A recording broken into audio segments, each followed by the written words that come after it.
Hey there, Sharon Horne-Ellstrom here. Welcome to day 24 of our Get Your Goals annual challenge. We're doing one thing every day to get what we want. Today we're talking about goal framework number 15. I've been sharing for a couple weeks now different ways of setting goals, achieving goals. And this one, today's, is what I call pre-gaming. It's getting ready before you set goals. It's called Balanced Scorecard. Now, in corporate America, I did a lot of this. We did a lot of budgeting, balanced scorecard, measurement, and things. But basically, this suggests you do 4 things before you even think about setting your goals. Now, it's mostly a business-related thing, but guess what? It's really, really powerful in our personal lives as well.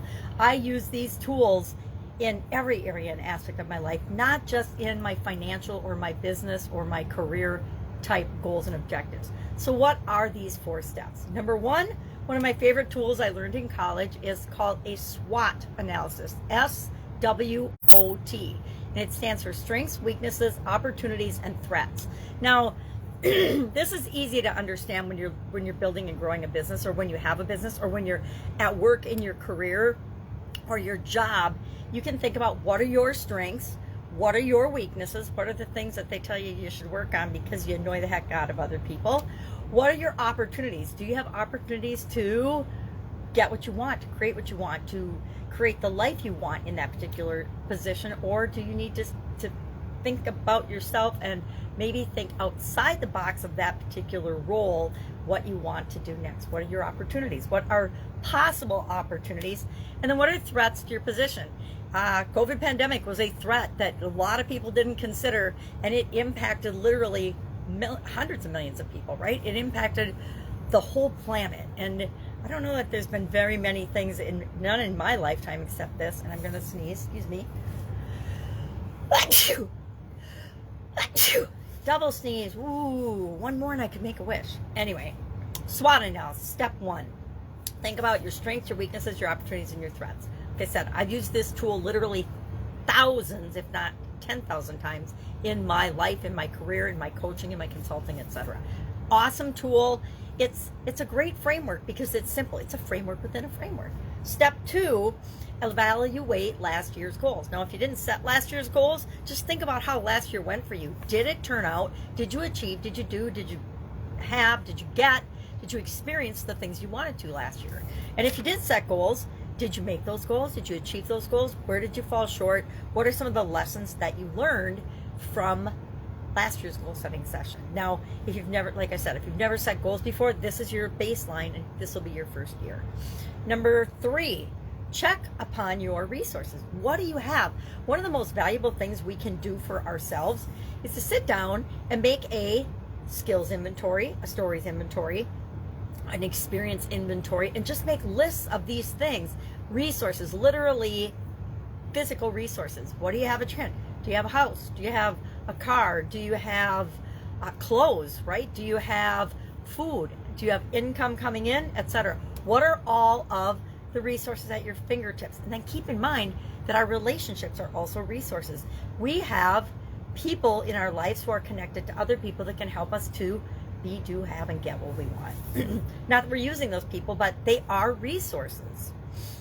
And then finally, number 4, let other people know your goals. After you set your goals, decide, I say very judiciously, who you're going to share those goals with. Only share them with people that are going to support and help you to achieve those goals. The last thing we need are more naysayers. Believe me, you'll run across plenty of them along the way to achieving any goal that you have set for yourself. So don't go looking for them, because all that does is make us more resistant. Sometimes it makes us stronger, but most of the time it chips away at us until we, acquiesce and do what other people are doing. And we don't want to do that. We want to be ourselves. So 4 steps. What are we going to do today? What's our action item? What do you think it's going to be? It is going to be to do these 4 steps before we set goals, right? I know it seems like, oh my God, we're not doing hardly anything. And it's as painful for me as for anybody that might be feeling that way. I am a massive action taker. I have to be moving all the time. And so to break things down into teeny bite-sized pieces, some days is more painful than if I were just to jump in and do something.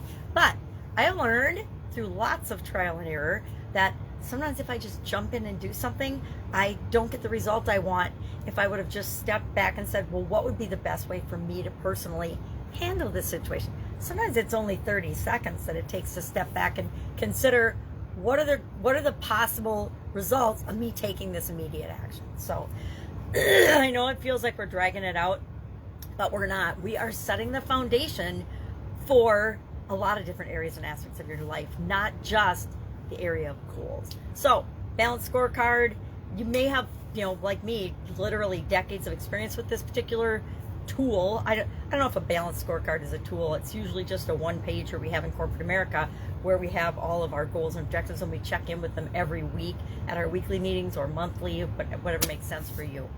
So, SWOT analysis. Last year's goals, lessons learned. 3, check up on your resources. If you've never done this list, it's amazing. And it also helps us with gratitude by thinking of all the things we have, resources and all the links and connections we have in different resource areas of our life, or possible potential resource areas of our life. It really builds our confidence and helps us to go for what it is that we want, because we have a lot more resources than we ever think that we do. And that's why writing them down really helps. And then other people know your goals. Just maybe think about today, who might you have as a resource on your side to help you achieve whatever goals you set for yourself? Maybe just write them down today. Share in the comments below, done, because it's a lot, so I don't expect you to share, unless you want to share a lesson learned or something. If you've never done this particular exercise, what you learned, what was valuable, what wasn't, etc. All right, any questions, hit me up. Otherwise, I'll be with you tomorrow.